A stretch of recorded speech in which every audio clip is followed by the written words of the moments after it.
can I mention Darwin? Because people will, we're talking about evolution. You raise biology. Thanks. And one of the things that I love about Darwin, apart from anything else, is that he was motivated in his study by beauty, and that in his earlier writings, beauty is already beauty or beautiful occurs on 1 in 6 of his pages, but in his final writings, it occurs on average every other page. He uses the term beauty or beautiful. He's constantly referring to it, and twice he puzzles over it, because he says it's all very well to say that birds choose a mate because they find them beautiful, and that, of course, in itself suggests that it doesn't just arise with us humans. But the existence of beauty itself remains a mystery. I mean, what that observation addresses is, given the existence of beauty, how can it be made useful to evolution? But it doesn't answer the question, how does beauty come about and what does it lie in? Right. Yeah. It's interesting. Darwin also writes a lot about love, and I bet they co-occur with beauty. It does. This dynamic of allurement and attraction in the animal kingdom. Not as much, but yes. Yeah, and the plentitude of nature in the creation of beautiful things, because it's not just that the bird appears beautiful to the other bird; it also appears beautiful to us, which seems seems extravagant. Like, why would it be that the human nervous system responds so immediately to completely these things that yeah.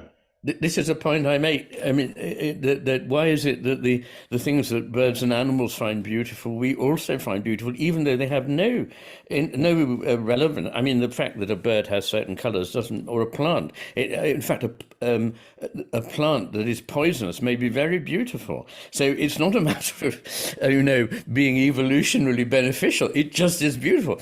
And another thing is trees. The shape of trees. The shapes of trees are intrinsically beautiful to humans. They've been commented on since time immemorial. But there's nothing about the shape of a tree that can in any sense be attractive from a propagation of the species point of view. Of course, they need insects, but don't tell me insects are going around going, that elm is just exquisite.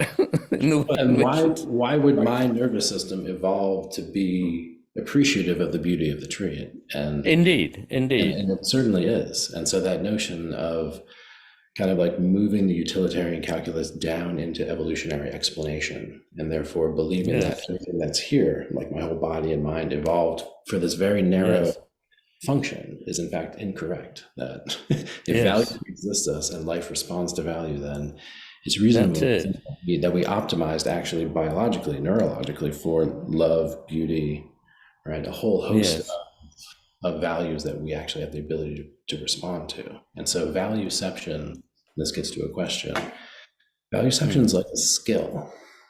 Like valueception can be trained. And when you think of aesthetic perception, I had training as it was in music actually, where I so desperately wanted to have certain albums in my possession and to like expose myself to beautiful things, specifically jazz and Indian classical music. Whereas why would I work a job at a coffee shop specifically to get money just to buy these things? So the intrinsic value and the appreciation.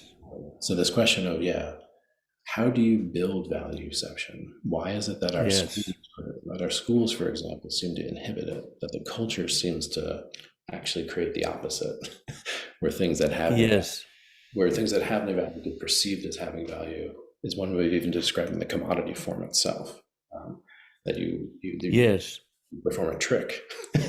Now you have the exchange value overriding the actual use value, as it were. So how do we get better valueception?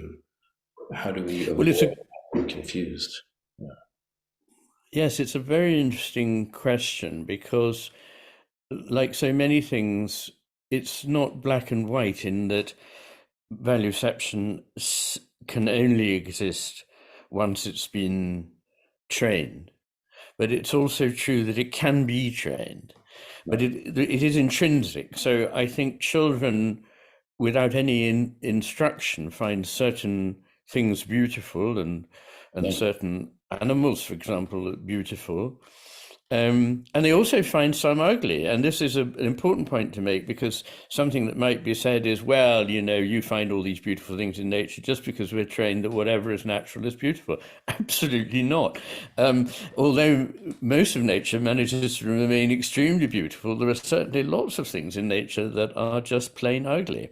And in the book, I'm afraid I draw attention to the rather unattractive features of the shoe-billed stork, I seem to remember. I mean, there it is. It's an entirely natural bird creation, but it's not a very attractive one, I think, to most people. So I think they're intrinsic. And also goodness. I mean, goodness is obviously culturally determined to a point, but this can be exaggerated. I mean, there are very few cultures in the world where it's considered good to murder and rape. In fact, beauty too is far more culturally universal than is made out by people who want to impress on us that it's simply made up. Most Eastern peoples, Chinese and Japanese, for example, find no problem whatever in enjoying the works of art in Western works of art in our museums, coming to the plays of Shakespeare. We find no problem at all in going to in the beauty of their art and their culture. So, and interestingly, it's also true that things can be found that quite specifically mean things that are intrinsic. So, for example, certain intervals and shapes and melodies in an Indian raga can be understood by Norwegians who know nothing about Indian music. If they're asked to say, what is it that this is expressing, they are remarkably similar to what an Indian listener trained would say that was being expressed. So, I mean, that's a scientifically verified result. So I think it's like so many things that you can have a basic understanding of something, but what we can do is help it to flourish and grow in beneficial directions. And this is a little bit like anything that grows. A plant can grow and will grow anyway, but a gardener can actually make plants thrive more and can make them grow to another shape or to another size or to another color. So there is a way in which whatever is there can be trained by us, but that doesn't mean that it's made up by us.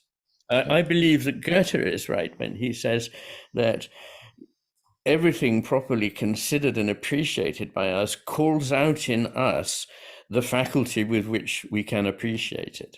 And so, for example, you talked about music, and I imagine your experience is the same as mine, that when one starts learning to love music, one loves certain things that one perhaps still loves, but one can't necessarily immediately respond to other things. That as one learns more and more, the faculty in us to appreciate them grows. Yeah. The deepening of value, one way to think about human development, the human development is just a maturation, if you will, is this deepening of appreciation of more and more value. And it's not the making up more things to care about. It's the getting deeper in touch with reality. It's actually deepening into this field of value, which, and again, from a human development perspective, it does seem that it's a disposition that is deeply rooted value centered.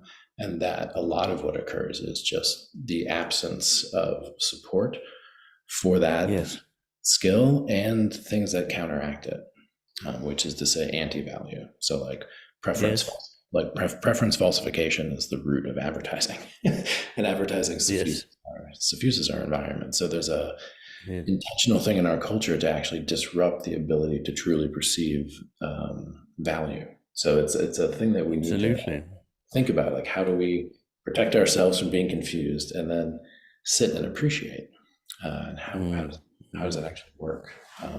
Even just the ability to hold attention for a long period of time is necessary for certain levels of appreciation of value and beauty.